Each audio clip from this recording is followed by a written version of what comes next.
Welcome to Unfuck Your Brain. I'm your host, Cara Loewentheil, Master Certified Coach and founder of the School of New Feminist Thought. I'm here to help you turn down your anxiety, turn up your confidence, and create a life on your own terms, one that you're truly excited to live. Let's go.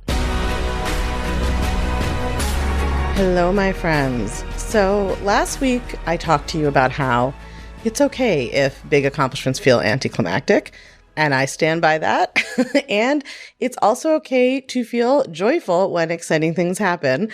So I am recording this on the day that the book hit the USA Today bestseller list, #1 for nonfiction releases, and I think #7 for overall, but the 6 above it were fiction. So that is super exciting. Still waiting to hear what happens with the New York Times, but I am really feeling joyful and also powerful. And I think that that's so much of what my work is about, is helping women feel powerful in their own lives.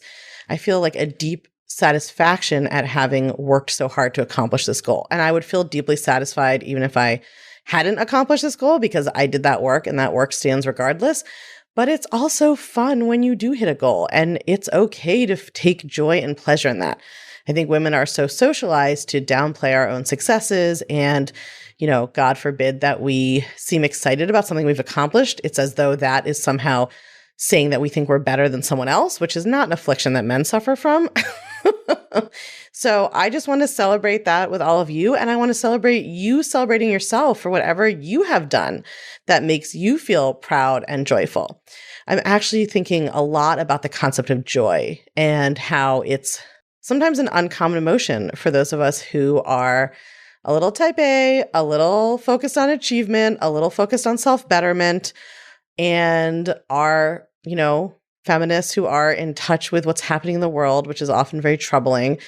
But joy is also a radical act. I really believe that. And so I'm actually developing and brainstorming a whole challenge, a whole 1 week we can spend together working on having a joyful feminist experience. So I'm going to be sharing more about that coming soon, probably next week's podcast. I'll be able to talk about it more. So keep your ears open for that. I think it's going to be a really, really powerful, but fun and pleasurable and joyful experience that we can all have together.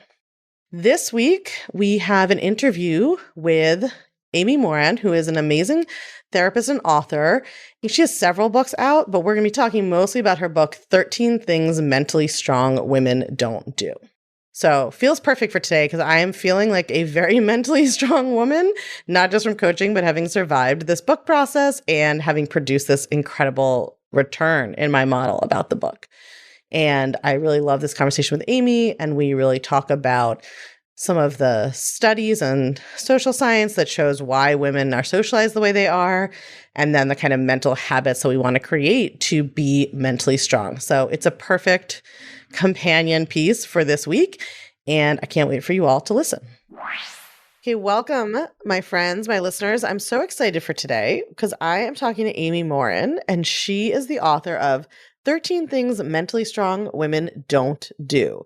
And you guys know, if you listen to the podcast, I don't tend to be super directive, but I think you're going to find that this is really more a conversation about mindset and our thoughts than it is about sort of like, it's certainly not take this supplement and say this specific phrase to yourself. So really excited to dig into this. But Amy, can you, as we were just talking about, I like to tell women to brag about themselves. So can you tell us a little bit about you and your accomplishments and your book and kind of how you got here?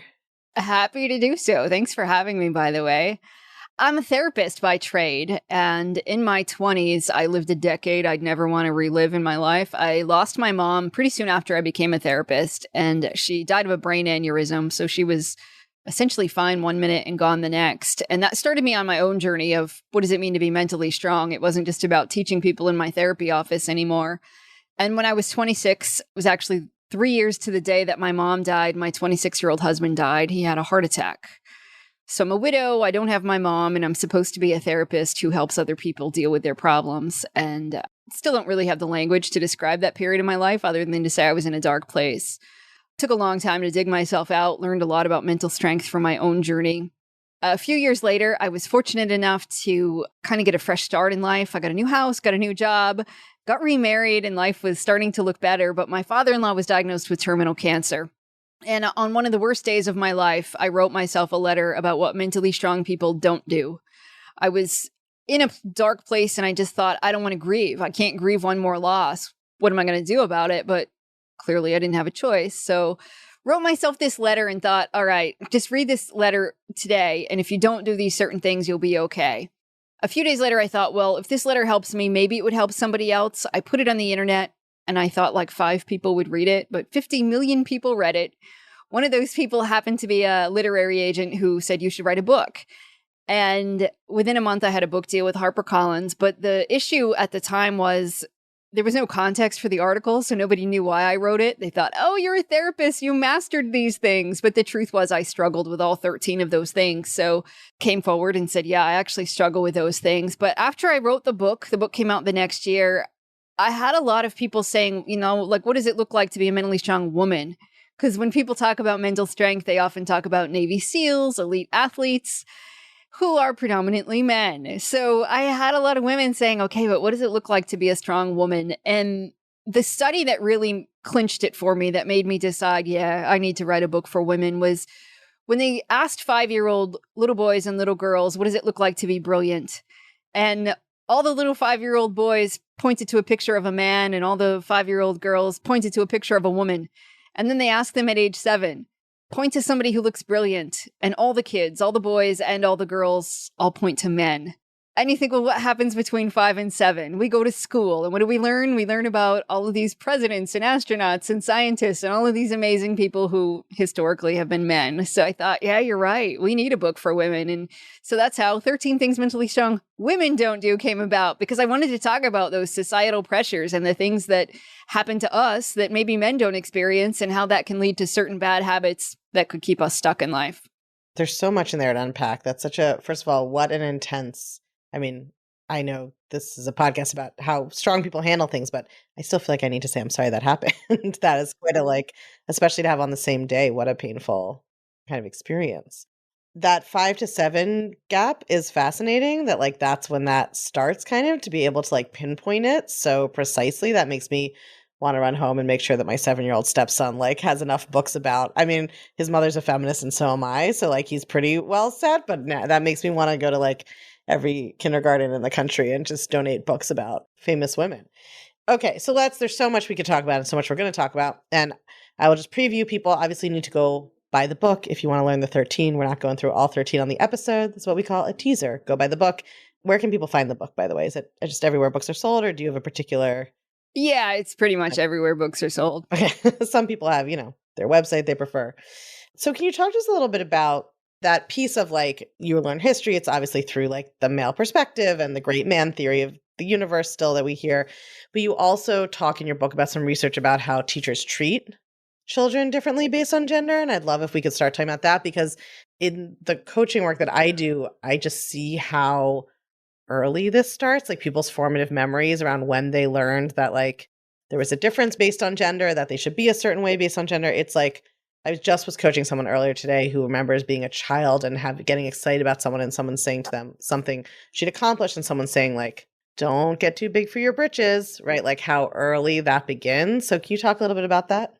Yeah, there's so much involved in the language that we use with girls compared with boys most of the time, that words like brave and genius and cool and innovative are used most often with boys.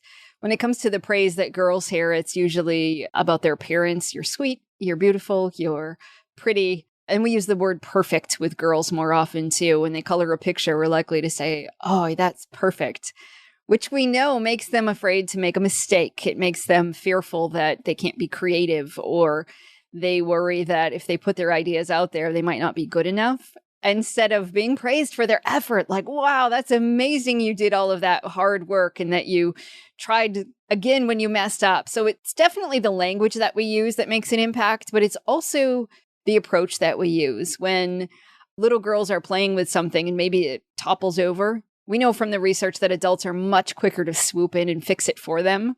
Whereas we let boys struggle a little bit longer because we think, well, they can problem solve, they can handle this. We give them more opportunities to keep practicing, to recover from their mistakes, and then we praise them for trying hard. Whereas when a girl makes a mistake or something doesn't turn out the way she wants, we swoop in, we fix it, and we say, here's how you do it, honey. And then when it comes to behavior too, that girls get praised for being quiet, for being respectful, for following the rules, whereas we have the boys will be boys attitude of, well, they're just rambunctious, so they're just going to get up and run around, or that's okay. We don't expect them to sit still and play quietly like we do girls. So all of those things combined certainly take a big impact on how little girls grow up, thinking about how you're supposed to be in the world. I mean, the fact that we use the word perfect more is like so striking because so much of the coaching that I do, I feel like comes down to women being perfectionists, right? Of like, I have to do it perfectly. I have to do it right. Also, I don't know what that is. My brain never ever tells me that I did do it perfectly or that it's right. So I'm just like completely paralyzed. So it's fascinating to hear that it's actually like that word is being used more often. I mean, not that I wouldn't believe the research anyway, but I don't believe that sort of that distinction between like, sometimes I think of it as like working hard versus being talented. Obviously, I want everybody to be praised for both things, but I coach so many high-powered women who will tell me that their success is due to working hard, other people liking them, luck, people being nice to them, right? Like it is so rare to hear a woman say like, yeah, I'm successful because I have like the best strategy in the game, because I have brilliant ideas, because like I am talented and I come up and I have the best creative vision in my company, right? It's like, it's always like, I'm a really hard worker, I just work really hard. And, like that's obviously not all that is happening. Right. And we know that that comes right down to the compliments when we give women compliments of what they say or how they respond to a compliment. And so I love the idea that at the beginning of your show, you say brag about yourself, because a lot of women don't want to do that. And we know that we downplay our success, LinkedIn, all of those things. We're much less likely to say, yeah, I crushed it. We're much more likely to say it was a team effort. And even when somebody gets a compliment, when you watch how women respond to compliments, if I said to you, Cara, I love your shoes, you might be more likely to be like, I love your shoes too, instead of just saying thank you. That it's really tough to accept a compliment when we get it. We either give another compliment back really quickly, or we brush it off like, oh, it was nothing. Right. Or we're these quick old to things. Oh, I got them on sale. Oh, I wasn't sure about them. Oh, yeah. And we're quick to give other people credit, even more credit than they might be due. It was a whole team effort. Well, really, you're the one that did 98% of the work. Mm-hmm. Yeah. And I find even somebody, let's say somebody like myself who teaches and works on this professionally and talk about what I've accomplished all the time. I got some coaching from my coach maybe 2 or 3, a while ago. I was so uncomfortable with the word brilliant. She was like, would you tell someone you were brilliant? I was like, oh my God, no. Like, yeah, that would be like, I'm like, I can say I'm smart because like lots of people can be smart and like that, very smart. Like I actually have no insecurity or doubts about my intelligence, shockingly. But the idea of going like to brilliant was sort of like, that was like, oh, that's like saying you're a genius. And she was like, yeah, what if you are a genius? And I was like, that's ridiculous, right? Obviously, I would have gotten a letter from the Institute of Universal Geniuses that would have told me that I was like, I see this even with women who have like done a lot of empowerment work, whatever it is. It's like, you can get to a certain level with it, but that last bit of being like, what if I have a world changing idea? Like, what if I should be a leader of men and women? Like that next step is still so hard for people. It is. And to then say, when people get into these positions and women will be like, I think somebody made a mistake. They overestimated. Imposter syndrome comes into play and people thinking like, not quite sure if I have the ability to do this, when there's so much evidence to the contrary. Not to mention the evidence shows us much more likely people are underestimating you than overestimating you. Like correct. We know from the social sciences that it's sexism. So probably people aren't overestimating you. So how do you, listeners to this podcast have heard me talk ad nauseum about how to like change your thoughts to be more confident, but I'm curious what you sort of recommend from your perspective if somebody wants to stop downplaying those successes. Like, does it just start with being able to like accept a compliment and just say like, thank you and then shush? Like, what is the... Yeah, there's a few things you can do. The first one is just that. Like, let's say somebody compliments me, I'm going to say thank you. And that's probably going to feel incredibly uncomfortable because it feels like I'm bragging about myself. If somebody says you did an amazing job and I say thank you, it somehow just agreeing feels... with someone else's positive, or not even agreeing, just thanking them is somehow like bragging. Right. So and then sit with that really uncomfortable feeling, but you start there by practicing that.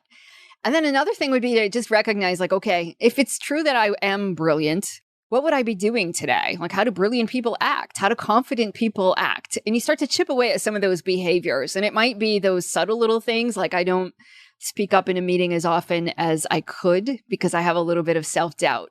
Or I'm not the first one to walk into a networking meeting and start introducing myself. I wait for people to come up to me.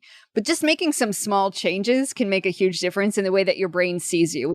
You might have to create a list of the top 10 reasons why you are competent, and you read it over. And those days that you are filled with self-doubt, you go back to that list and remind yourself, no, actually, I am kind of a cool person. I've done some amazing things. And it's not just that people overestimate you, because like you said, people probably underestimate you.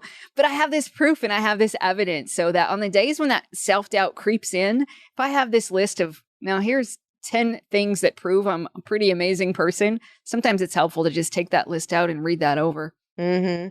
Yeah, I really love using like an and statement in that scenario. Also, when it's sort of like, when you get into that space, I think you're often focusing on like one particular element of your job that you feel like, you screwed up that day, or you don't understand, you're looking at a spreadsheet and your brain freezes and you're like, I don't understand spreadsheets. I shouldn't be in this role. Like, I find it's a really useful time for an and of like, okay, I might be having a hard time with spreadsheets, and I'm good at these other 3 things from my list, like these other 3 elements of the role.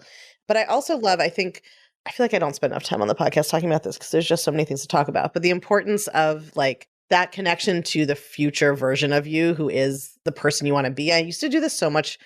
This is just like now my own personal self-reflection. I feel like I used to do this. I used to do this much more when I was first starting.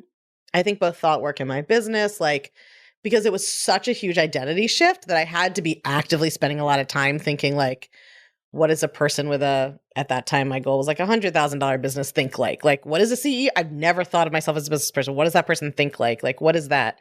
Whereas now a lot of my goals feel more like in line with the life I have. And so I haven't been doing as much of that.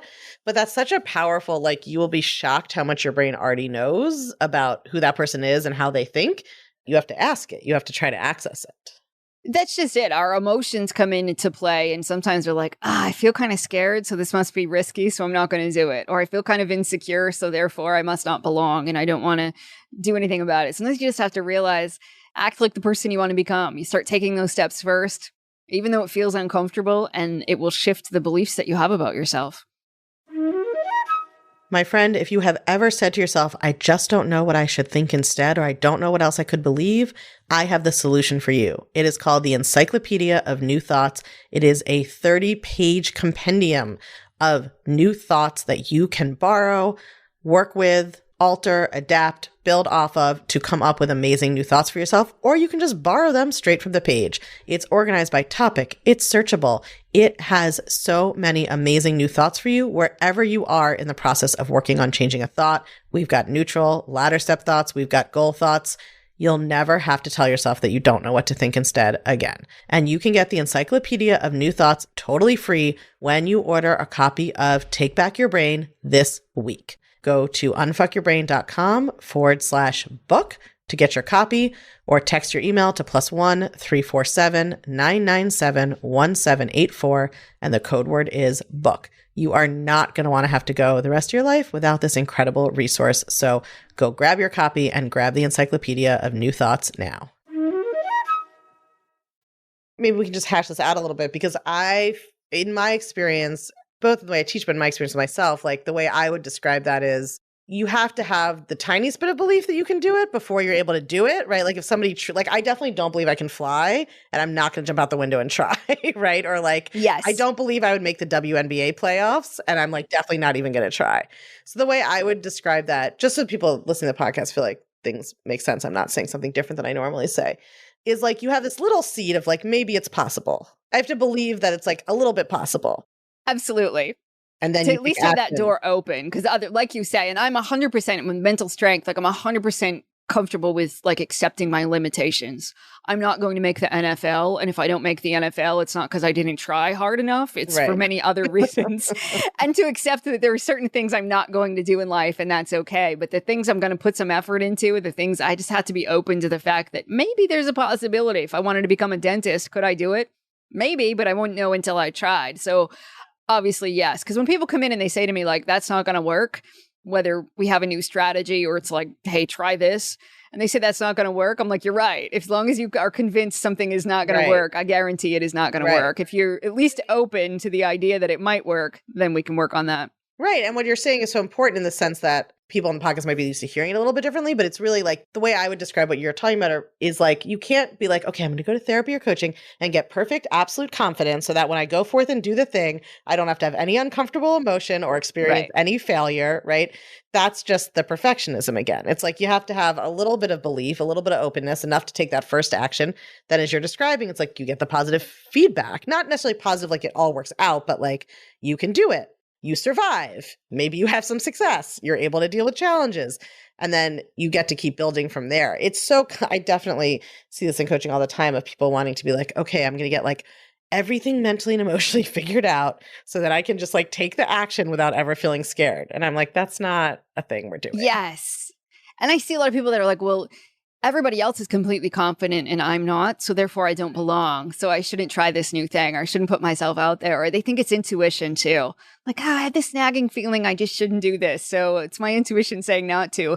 And then they don't do the thing, but really it's just a little bit of fear or it's a little bit of anxiety about it. And I guarantee you the other people aren't completely confident either. They just look it on the outside. Yeah. Yes, 100%. I mean, the things we're like anything I felt in my body. Now that's my intuition. So I'm going to just listen to that. Totally. So one of the things you talk about is how we can stop what I call compare and despair, which I feel like is such a huge way of how women are socialized. I mean, I remember before I did my like body image work, I mean, if I was in any space of women, I was cataloging like what size is everybody in, like where am I in the different sizes of people's bodies, right? And I coach women on that. Sometimes they'll be like, I have to admit this like terrible, shameful thing, and I'm like, we're all doing that. We've been taught to do that. Like it's not shameful. It's completely normal. Society has taught women to constantly look at their value based on like, how are you achieving these kind of social status-based outcomes, and look at all the women around you. It's like, who's engaged, who's married, who has kids, who whatever. And I know you talk about the idea that like men are more likely to look at something as like inspiration, even if it's delusional. Like I could look like the testosterone injected model on the cover of whatever it is, Men's Health. Whereas women are much more likely to be like, oh, I can never like use it against themselves. Can you talk about that, like where you think that comes from and how you recommend people work on it? Yeah, the research is right there that says that when like no woman looks at the cover of any woman's fitness magazine and says, oh, I could look like that next month if I wanted to. Instead, we're like, oh gosh, like look how amazing she is. And we assume she's got an amazing life and everything about it. But men really do that. They look at the cover of a fitness magazine and see this idyllic looking man. And the first thing they think is, I could totally be like that. Just takes a little bit of effort. If I wanted to, I could do it. If I felt like going to the gym, I could. And so I think a lot of that just comes from, again, goes back to childhood where we feel like we're pitted against each other of who's more valuable based on who got the best invite to the dance or who has the best clothes and the grades and the whole 9 yards. And because of that, and then social media, the inventions of social media certainly has not helped in that space where people feel like they need to brag about the best things in their life. And we look at it and think like, wow, this person's life is better. And it's just so important to open that idea up into, it's not that somebody's better or worse than you, but the research will show that comparing yourself like that drags you down. It's really bad for your mental health. On the flip side, if you just looked at somebody else and thought, they have knowledge or skills that I could benefit from learning. I could learn from something from this person. It's not that they're better than me or below me on the hierarchy. They're just different. And when you create your own definition of success, well, then I'm not in competition with this other person about who makes more money, who has more beauty, who's got the best degrees, whatever it is. Like maybe my goal in life is to do X, Y, and Z, and yours is something completely different. Like that's okay. If my values are about living in a beautiful house, having a huge family, great. And if yours are about making money and living the single life and traveling the world, that's great, but we're not in competition. And so that's what the research clearly shows. And I believe it wholeheartedly. If we just looked at other people and thought, okay, maybe they have something I could benefit from learning from them. And if I wanted to, I could. Granted, sometimes we don't want to put in all of the effort or energy. If somebody's a supermodel, like, gee, do I want to go through all of that stuff to become a supermodel? Maybe not. Maybe I would just want to enjoy some of the perks they get in life. But just knowing that we have that tendency and being aware of it when you're scrolling through social media, that we start to go to those places of like, oh, this person has more followers than I do. How come? What makes them better than me? That's not even true that they're better than you. Yeah, and it's also, I think, I mean, the reason that we get so despondent, I think, is that we think if I had that, it's like, I call this the exit ramp off the human experience. It's like you think if I just looked like that, I would always be happy. If I just looked like that, Right. I'd never feel Right. bad about my body. If Yep. I just made $1 million a year, I'd never worry about money or feel bad about my spending. If I just whatever, right? I think men are more socialized to believe that their sort of happiness or whatever you want to call it, like life satisfaction is going to come from like their actions, and women are socialized to believe that it's going to come from like approval from other people and hitting these sort of external things. And so that sort of like whenever you're trapped in that compare and despair, I think asking yourself just like, wait, why do I want this? Like, what is the emotion I'm trying to get by imagining I have this? It can be such an invitation to learn something about what's going on in yourself. But I also think what you're saying is so true, that women will tend to see, I think women are socialized with the scarcity also of like only so many women can succeed. Yep. Only so many, it's like there's a pecking order and only so many people can be at the top. And so it's like if you see another woman there, you're like, well, that's the coach who can do it in body image. So there's nothing left for me. Right. As opposed to what you're describing as men being socialists, be like, oh, cool. If they can do it, I can do it.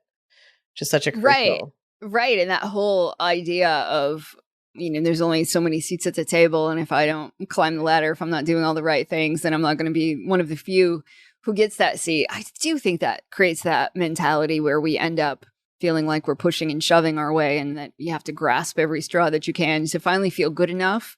And I've never had a woman come into my therapy office and say, I actually feel really good enough about myself. Like right. It never I'm happens. Just here for something else. I feel great about me. Right. It's always like, even when we chip away at the layers, or somebody says, gosh, I'm really struggling with this area of my life, when we really peel it back, it's often just because somebody will say, yeah, I just don't feel like I'm good enough. And it either manifests as I've been a perfectionist trying to achieve so many things in life because I thought then I would feel good enough. Or somebody might say, I figured no matter how much I tried, I wouldn't be good enough. So I kind of gave up over the years, and I feel like I'm not really living up to my potential. Right. It's like both sides of the same coin. So let's talk a little bit about something else, kind of two last big things I want to touch on that you talk about, which is like the way that women are socialized to play by the rules. Because one of the things I often feel like I end up coaching on, and I've had to coach myself on, is sort of like, because women are socialized so heavily to care what other people think about us, that our value's dependent on what other people think. It's like people will want to go their own way, opt out, do their own thing, but they just want to make sure everybody's going to approve of that the whole time, right? So I always talk about how, like, I was running a think tank at Columbia Law School, and I left that to become a life coach. And at the time, I was sort of like upset if other people thought that that was a bad idea. And in retrospect, I'm like, what the fuck? Well, obviously that seemed like a bad idea. Like, why would I expect, first of all, other law professors who like their field that they're doing, which I'm rejecting, to like my parents who have supported me and put me through school. Like, why would I expect any of those people to be like, this seems like a great idea, go for it? But I see that coming up like all the time, is like, even women who want to be trendsetters, do something different, strike out on their own way, there's still this like, but if anybody else thinks that's a bad idea, then it might be wrong and I shouldn't do it. You're so right with that. That it happens all the time, that we're still looking for some kind of approval. And I can say it in my own life too, like where I'm like, yeah, I'm going to go do this thing. But I'm kind of like looking over my shoulder like, this is okay, right? You guys don't object, right? It's okay if I do something totally different than your values and priorities, you're on board, right? Right. And that, I think does boil back down to those like people pleasing tendencies. And it's natural to want to be liked. None of us want to be ostracized or want to be the one person who's out there on an island and have any social support. Social support is huge, but we want to know that. We're like scared to take the leap because what if nobody follows? What if everybody does look at you like you have three heads and then you're isolated? And it's tough to know. But so many things, amazing things in life have happened because there was a woman who dared to break the rules at one point or another and proved like, actually, we can do these things, or we can do things differently, or we don't have to do all of these things that were designed specifically for men. Like, come on, let's think about it. And then years later, it seems obvious, but yet at the time, people are raising an eyebrow. Like in the book, I talk about the story of Catherine Switzer, who ran a marathon. It was in the 1960s. We didn't even think women could finish a marathon. And so she was the first one to sign up and ran the Boston Marathon. And like, then a light bulb went off. Oh yeah, women can run a marathon. But until one person broke the rules and said, I'm going to show you, I'm not going to tell you I can do it, I'm just going to do it. It really took that to create change.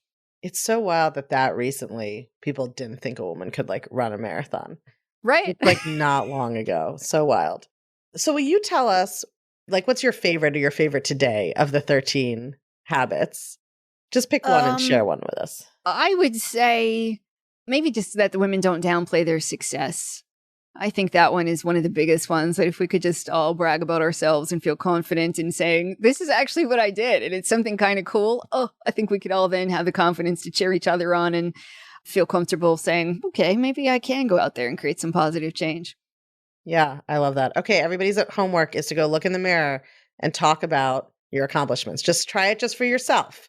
Just try talking to yourself in your own house. Nobody else has to know about what a badass you are, and just like see how that feels. So good. I love it. And it's going to feel awkward and uncomfortable, but do it anyway. Yes, exactly. It never feels good at first to change your thinking. That's not really true. Sometimes it feels a little bit of relief when you change a negative thought, but like these kinds of things we're talking about, like developing confidence, developing empowerment, it's such a process and you never fully arrive. Like I still catch myself, I now run a business, I have employees, like, and I still catch myself being like, oh, should I say that to this contract? Like, I don't want to be too mean. I don't want to, I mean, I think there's also the flip side of the perfectionism and the kind of competence is I think women often struggle. I see this with like the very competent women. I see this in myself, struggle to like hold other people accountable because we're sort of like, oh, well, yeah, they're not doing it as well as I would, but it would be unfair to hold other people to the standard. So I'll just do everything myself. Yes. Right. And like that kind of what's the word? What is the word for that? It's like who knows what that word is, but it's sort of like I know what you mean, right? Yeah, it's like a boundaryless in this direction of like overcompensating for other people or over enabling, like sort of doing everything themselves. What do you think that's about? Like, why do women sometimes, I mean, some women think they can't do anything, and then some women think they can do everything and they shouldn't even expect anyone else to do anything and they should just do it all. I think sometimes that goes back to what we saw our moms do, right? How many of us had a mom who cooked, cleaned, did everything around the house, never complained? That was the, kind of like the martyr idea of like, I'll get it. And you don't complain. And we've been raised to be polite. So it wouldn't be polite to say to somebody, I don't think you're doing your job, or I think you're not pulling your weight. So, and people pleasing, we want other people to be happy. So we think, all right, but I only have to do 10% more, but it gives you a huge break in life because maybe that would take you this much time and it only takes me 5 minutes. Like, I'll do that for you. And we end up doing a lot of that. And I think that goes to maybe part of our self-worth comes from thinking that if we're well-liked, we don't complain and other people really respect us. And we get praised for it too. Like, oh, you're Wonder Woman, right? You're doing all these super mom things, or you're the superwoman who can balance so many amazing things. And I think then our self-worth sometimes is like, yeah, I can do everything. And we don't dare ask for help, or we think that by not doing everything that somehow that would be showing weakness or that proving that we aren't good enough. Yeah, I think it's like self-doubt too. It's sort of like, well, maybe my expectations are like women are also often told that they have unreasonably high expectations or they're too picky or what, whereas actually most women's expectations are like on the floor and should be higher, right? But like, I think we hear that a lot. So there's just so much internalized self-doubt of our own like discernment or judgment. So I think like if I look at my thoughts around this, it's definitely like, okay, well, maybe my expectations are unreasonable. Like maybe I just want too much, right? Like I had to do that work in my dating life. And now I'm like, oh, maybe I need to do that in my business life also. Right. Yeah, absolutely. I think so. That it's such an important practice for all of us to make sure that we're doing sometimes too. Yeah, so good. All right. Tell people where they can find you, please. So my website is Amy Morin, LCSW, as in licensed clinicalsocialworker.com. I have my own podcast called Mentally Stronger with therapist Amy Morin, and you can find info about the show and info about my books and my TEDx talk on my website. Awesome. And we'll put that stuff all in our show notes as well, too. Thanks for coming on. Thank you so much for having me. This has been fun. If you're loving what you're learning on the podcast, you have got to come check out the Feminist Self-Help Society. It's our newly revamped community and classroom where you get individual help to better apply these concepts to your life, along with a library of next-level, blow-your-mind coaching tools and concepts that I just can't fit in a podcast episode. It's also where you can hang out, get coached, and nerd out about all things thought work and feminist mindset with other podcast listeners just like you and me. It's my favorite place on earth, and it will change your life, I guarantee it. Come join us at www.unfuckyourbrain.com/society. I can't wait to see you there.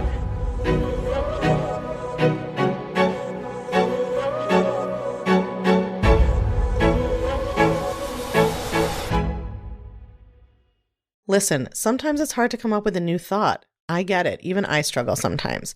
But I have a wealth of thoughts to look back on that I know I can adapt and build on and use again. And I want to give you that jumpstart into changing your thoughts. That's why I've created the Encyclopedia of New Thoughts. This is over 30 pages of new thoughts that you can practice thinking. You can adopt them the way they are. You can edit them or alter them or adapt them to fit your brain, but they are a huge step up in helping you come up with new thoughts. It's like trying to jump with your own legs versus trying to jump with a trampoline. And you can get this totally for free when you order even one copy of Take Back Your Brain: How a Sexist Society Gets in Your Head and How to Get It Out. It's my new book. It is available now this week, and you can order it at unfuckyourbrain.com/book, or you can text your email to +1 347 997 1784, and the code word is book. Either way, come order the book. You got to get it by May 31st, 2024 through us in order to get this incredible bonus.